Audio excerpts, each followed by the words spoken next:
રાજ્યમાં આગામી 2 કલાક 8 જિલ્લા માટે ભારે છે। 2 કલાકમાં 8 જિલ્લામાં તોફાની વરસાદની આગાહી।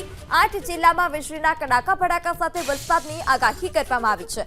2 કલાકમાં ભાવનગર, ભરૂચમાં ભારે વરસાદની આગાહી છે। સુરત, નવસારી, વલસાડમાં પણ ભારે વરસાદની આગાહી કરવામાં આવી। તો અરવલ્લીમાં પણ વીજળીના કડાકા ભડાકા સાથે વરસાદ વરસી શકે છે। દમણ, દાદરા નગર હવેલીમાં પણ ભારે વરસાદની આગાહી કરવામાં આવી છે।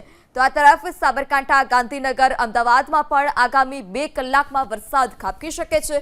સુરેન્દ્રનગર, બોટાદ, અમરેલી, જૂનાગઢમાં વરસાદની આગાહી। ખેડા, આણંદ, પંચમહાલમાં પણ વરસાદની આગાહી છે। તો હજુ પણ વડોદરા, છોટાઉદેપુર, નર્મદા, તાપી, કચ્છ, પાટણ, બનાસકાંઠા, દ્વારકા, પોરબંદર અને રાજકોટમાં પણ હળવા વરસાદની આગાહી કરાઈ છે।